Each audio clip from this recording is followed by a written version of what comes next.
Welcome back to Definitely Not Definitive. I'm Ken. And I'm Bethany. And we're just a rambunctious couple in love that loves reacting to some RWBY. Yes, we do. So, talk about RWBY Volume 9 soundtrack that we're going to check out, and then the other stuff after that. But there's also like the RWBY Volume 9 bonus ending animatic epilogue that we need to watch, and RWBY Beyond. So today we're doing the RWBY Volume 9 bonus ending. And if you want all of our RWBY reactions, we got a playlist for you. And if you want early ad-free access and to get a month ahead, check out Patreon. Links in the description of this video. Or go to patreon.com/definitely-not-definitive. Ready to do this? I'm ready. Okay. Hey everybody, I'm Carrie. I'm Eddie. And we have something to show you. This is the original ending for Volume 9. It was going to be the 12th episode that we had to cut for budget and asset reasons, but we thought, hey, let's share it with you guys. Yeah, you'll probably see some version of this in Volume 10. It won't be one-to-one, but it'll be something kind of like this if and when it does come back. Yeah. Some brief context before you watch it. Chapter 11 of Volume 9 originally ended with the gang getting back to Remnant. They were looking at their own gravestone, and there was a little bit of a cliffhanger where someone appeared and walked up to them. We didn't know who that was, and that comes back into play in the animatic. And this is in no way polished or finished. You know, we didn't animate it, but we thought it was in a good spot, and we wanted to share with you. We still really love the end message of it and the way that it caps off Volume 9. So really 7, 8, and 9. 7, 8, and 9. Ways, yeah. So thank you all for watching. We really appreciate it, and hope to see you again soon.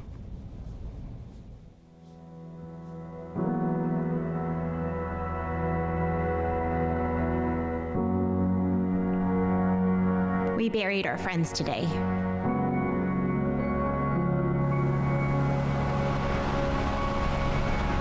I mean, you can't really bury someone that isn't there, but we needed to do something.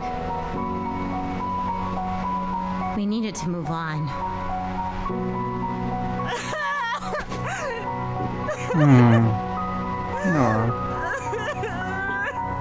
Putting the memorial at the gate site was Ren's idea.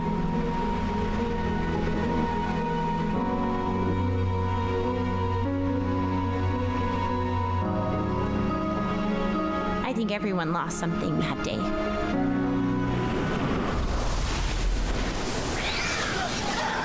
Oh, God.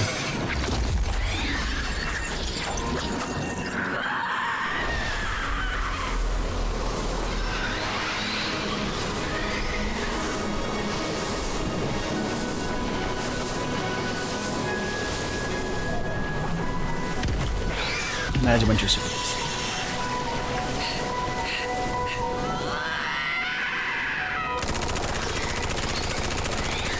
Oh.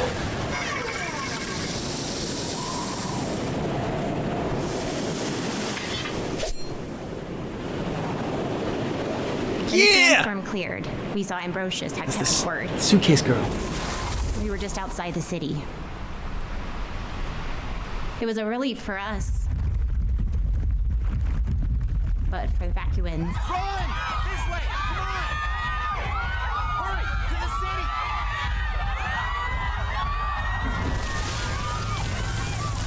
Grim attacked the city for days. Ooh, tremors.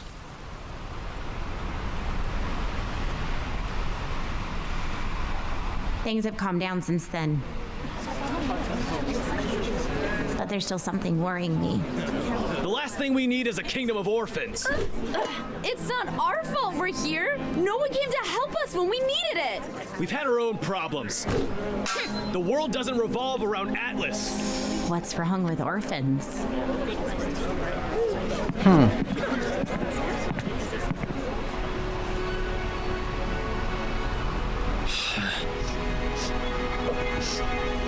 Hey, everything's gonna be okay. I want to go home. What if we can't move on?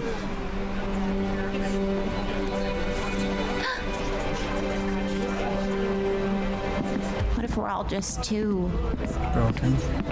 scarred? If there was anything I wish I could borrow from you, RWBY, it would be your certainty. Well, Oscar. You always believed things would work out. All the way up until the moment they didn't.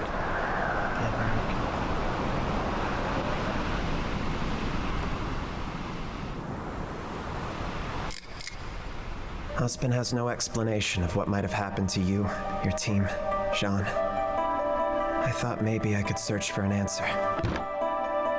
But given Vacuo's history of colonization, its records of antiquity are even worse than most places in Remnant.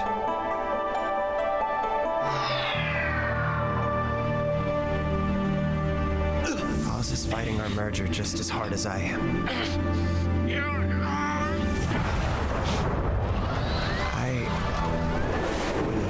in unforeseen territory now. Everyone worries the next Grim Assault will be the last. Too many people to take care of. Too many emotions. And dwindling time. You always believed in the best. Saw people for who they really were. Some of us don't know anymore.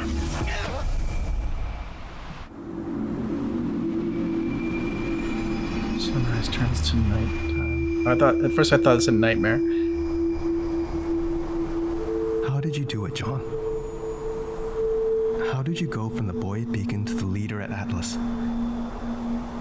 When you lost so much in between.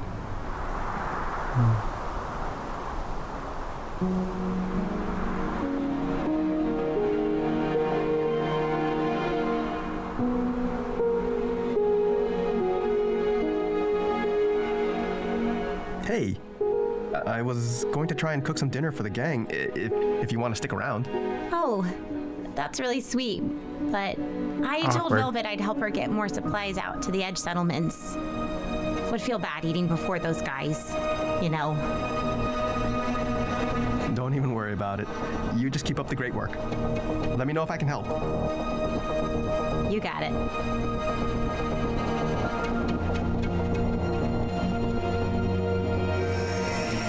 Nora, she's putting the world on her shoulders, and Oscar just isn't himself.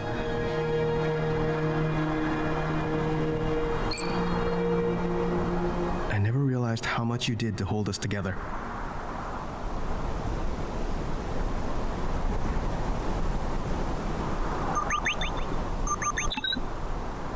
Yatsu, hey, I was just about to...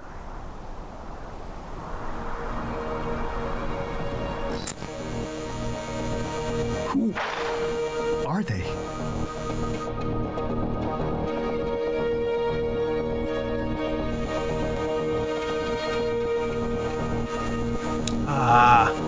Freaking Tyrion. No place for royalty. For a while, I've tried telling myself that even though we lost a lot in Atlas, Salem's forces were damaged too. But she's able to recover by preying on those filled with fear and anger. Just easy We to do. have to overcome them.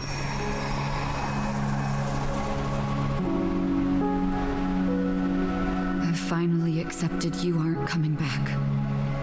Team names. It should have been me. Not you, not Penny. Me. I was the one who stayed at Ironwood's side for far, far too long. I was the one who let the staff fall into Salem's hands. Because of me, Penny is gone.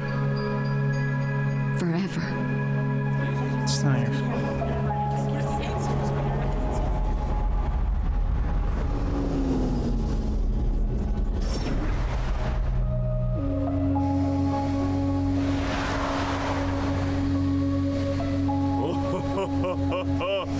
The Winter Maiden, Mishni. What's happened?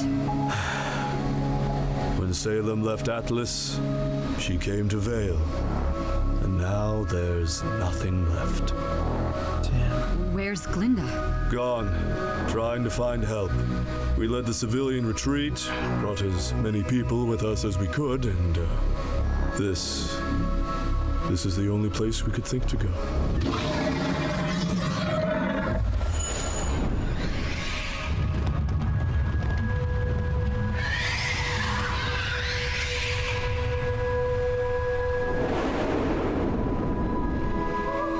You were the one who believed in people. You stole it! Give it back! I didn't steal Who it! had faith they could be good. Whitley, Mother, they've worked hard to make amends, to fit in.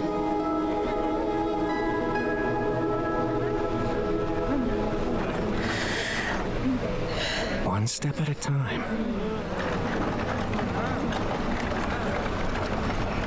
But no amount of determination or hard work will change where we find ourselves now.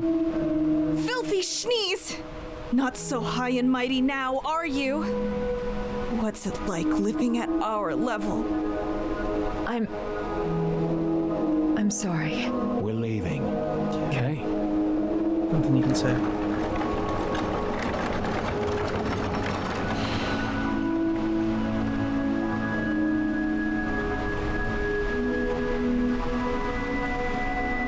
How long are we supposed to live like this?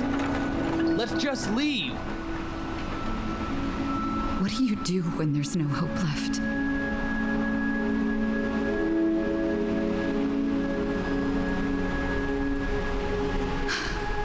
You would know what to do, sister.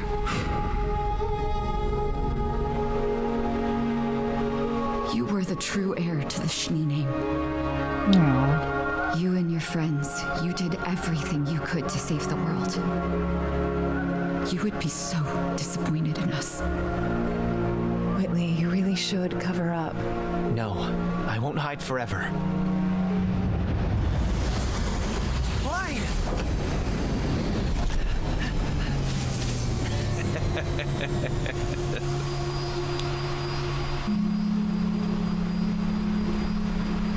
Maybe it's for the best that you didn't have to see this, Weiss. Oh. Don't come back. Call me crazy, but I'm actually feeling a little optimistic about things. Go figure. Don't get me wrong, it's bad. In fact, it's probably never been worse.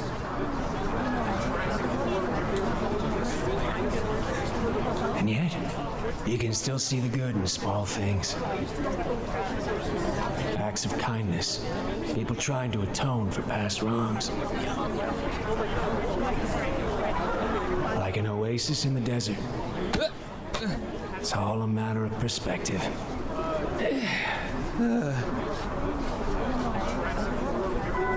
I guess an old friend taught me that.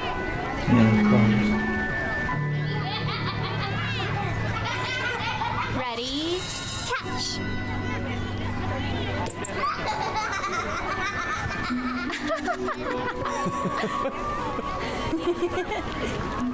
What was so important that I needed to come all the way down here? You can't spend all your time taking meetings in shade. Come on.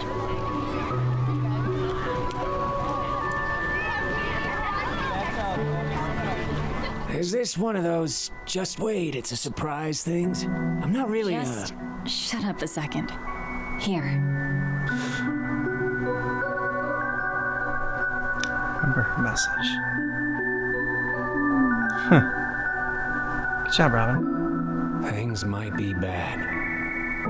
But my biggest regret is that none of you are here to see the good that you started.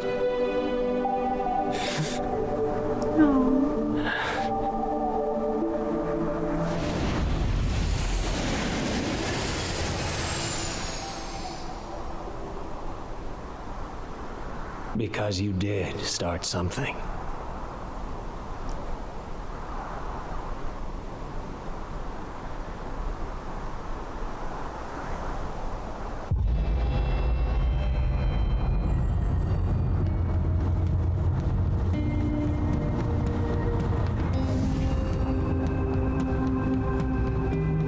Yeah! The girl's the first person they see?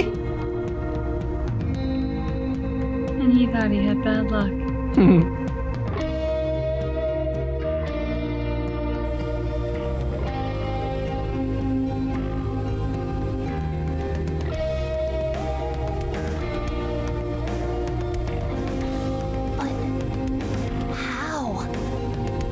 You sent a message. They answered. And the world answered. Hey, Crow, are you coming to the meeting? Got or- Emerald in the shop.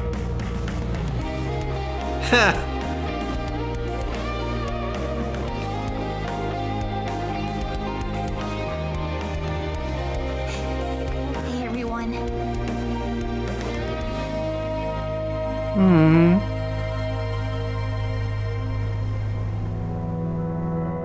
Damn, that was still really effective in me not being like fully I know, animated. right? Like it was getting to me.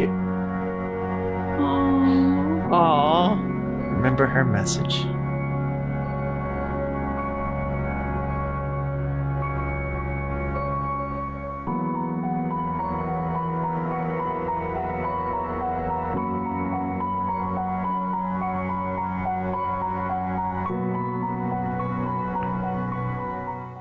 We got a little bit of It's a Wonderful Life from like Ruby's perspective, like that's what she needed when she was in there, right?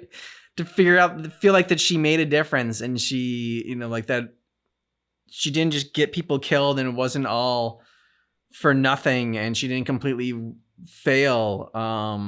Just the inspiration that not only she gave, but like the whole team and everyone gave to everybody else. It was great to see that. So like, I'm glad that they shared this, because I think that was important. And like, looking forward to seeing when they fully animated for season 10, and like what changes and what they keep. But like, I think that was a great job, and that's a great way to kick off season 10. 100%. I mean, I think like the biggest thing that I'm walking away with is the reminder that we don't live in a vacuum. None of us do. Like, what we do, what we say, it all has a ripple effect. And like, you can make ripples that go out and send positive stuff into the world, and hopefully like put a smile on someone's face and brighten someone's day, and like do a little bit of good. Or you can do the opposite. And Ruby, every single freaking day, sent out the ripples for good. And just because they were ripples, she didn't see it as being enough, but like they had such an impact. Yep. What I also found interesting is that like they were talking about Salem's, like, the other numbers were like dwindling, but like she keeps able to like replenish them, because like through like fear and anger, she's able to get like more people like on like her side. And it's just because it's easy to give into that kind of stuff, right? It's a lot harder to be the Rubies and be optimistic and be brave. Yeah, and to be brave and to be forgiving as well. Like that's something I kind of harp on, is the fact that like when people think of like forgiveness as weakness, and it's just like, no, it's actually incredibly tough. It's so much easier to be angry. It's so much easier to to have that hate. And so much harder to let it go and to forgive. And like, not for them, for you. Found that interesting that that's how she kept replenishing her numbers, is like all these people going through an incredibly tough time. Crow said times are like worse than they've ever been. And that's how evil people are able to thrive during those times, right? And evil thrives also when good people do nothing. But why do good people do nothing? Because they're afraid. Like, if it were easy to speak out, if it were easy to take a stand, everybody would be doing it. It's the fact that it is hard. It's the fact that you are sticking your neck out. You are putting something on the line when you stand up for what's right. And like the easiest, most familiar scenario is when you're a kid at school and you see someone getting bullied. That kid's getting bullied by a bully. You're not in the equation, but you now see it. So now you have to make a choice. Do you choose to walk away, or do you choose to step in? And bully the kid with them. Don't listen to him. If you walk away, it kind of feels like you don't lose anything, right? Like nothing happens. But if you step in, what if you get bullied too? What if like, and like that can spiral too. Like you think like, what if I get bullied too? And then what if my friends think I'm not cool? And what if my friends start hating me? And then I have no friends? Like your adolescent anxiety riddled brain goes crazy with that thought. There's also the, what if I get bullied and I get hurt? Like what if they beat me up? Like there are a lot of reasons not to step in. And it seems like there's nothing at stake if you don't. But here's the thing. It's the walking away that is going to haunt you 10 years from now. It is the walking away that is going to haunt you 20 years from now. It is recognizing that you didn't stand up and do what you knew to be right in the face of a bully, and that you had that weakness to not step in, that is going to haunt you 100% of the time. It's the regret. It's not the taking the stand and stepping in. We had talked about this before in another video. It was, I think it was a Dragon Ball video, and it was about like I think Dragon Ball Z Abridged, and it was like Gohan and Cell, and like somebody in the comments had brought up the fact, it's like, oh well, no, it's not like good people that not doing anything that's evil in the world. It's like evil people doing evil things that are evil in the world. It's like if I'm walking home and I see somebody getting like mugged or whatever by 4 different people, like, so I'm supposed to like what, risk my life and like my my family's like, if I'm a provider for my family and like this, then I'm gonna put them at risk too by stepping in and like trying to risk my life for this person. It's like, well, no, it's not necessarily that you got to like, risk harm for yourself and that you are a terrible person, like for not like jumping in right there and like being a superhero or being a cop or like, being, you don't need to put your life on the line, but like, if you see somebody getting mugged and you just like go upstairs and like you have like your dinner with your family and like you don't do anything about it, like, yes, those evil people mugging that person, they are the evil like creating that, but you not even like calling the cops, not like running down to like the local restaurant or like or bar and like and telling people about this, like, which if you are happen to be in like some of this situation, like a lot of restaurants and a lot of bars will have like a panic button that they can push and the cops will be there like that. It accidentally got pushed at my restaurant and it was like a full SWAT team went in there. You can even tell them that, hey, I pushed it by accident. It was like, nope, everyone hands up, like, and they came in there and they were not messing around. Okay. So, yeah, it's one of those things where, you don't necessarily have to like, use like the bullying, analogy, but for other things, like doing something doesn't mean you need to put yourself in harm's way. There's still like other things you can do to try to, stop bad things from happening in the world. Yeah. The good people aren't responsible for the actions of evil people. Yeah. But you are responsible for facilitating it and its continuation by doing nothing. Yeah. So therein lies the difference, right? Like, you don't have to jump in front of a bullet for someone on the sidewalk, but you should call the cops and say, this is happening. I saw XYZ. I whipped out my phone. I have a video of the people. Like, there are a dozen ways that you can take action to help that person, even if you can't physically get involved. And it's those things that will help the bad guys get caught, help the cops do their job, help the victim get whatever restitution they can for whatever they went through. And that's how you put a stop to it. Because the next time around for those guys, it's not going to be so easy. Or they're going to be in jail.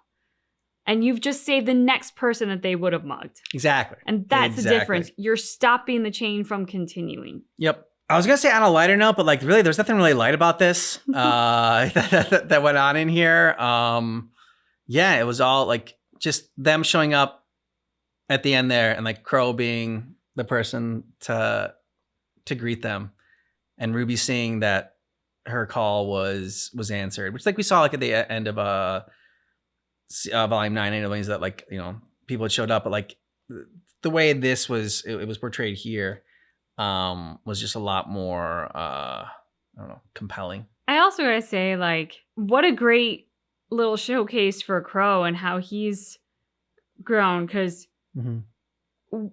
Crow was never in like great shape to begin with. And so the loss of Ruby, you kind of expect is gonna push him over the edge that much further. He's gonna crumble in the wake of her death or disappearance, which no judgment there. That would be a completely reasonable response. Yeah, he could have fallen off the wagon and gotten to drinking again. Yeah. But to see that, I mean, look, I don't know if he was on the wagon or not, but he certainly sounded like he was in a really good place. he was sort of seeing the world through a much more optimistic perspective. It kind of felt like in her absence, he picked up the mantle and recognized he had to honor her and her sacrifice and her legacy. Yep. So like browbeating him and doing this sort of like almost sisterly thing to try to get him to like come around and not be a drunk and not be so negative and all didn't have an effect. But like the fact that he may have lost her and like that goodness was gone from the world meant he had to do it, because like that goodness is gone. Who else is going to do it? Like you have to fill that void. And so helping the kid who like fell, going up there to her memorial, like all of those pieces, you just saw Crow being, I think, like the best version of Crow. Now, I like the sort of like scruffy, very cynical Crow. So, I mean, I might miss a little bit of his sarcasm, but I was really happy to see him in such a good place. Let us know what you thought about this down below in the comments. And if you want early ad-free access for our RWBY reactions, check out Patreon. Links in the description of the video. Next, we're going to check out RWBY Beyond. All right. So thanks so much for watching our reaction for RWBY. But just keep in mind that our reaction is definitely not definitive.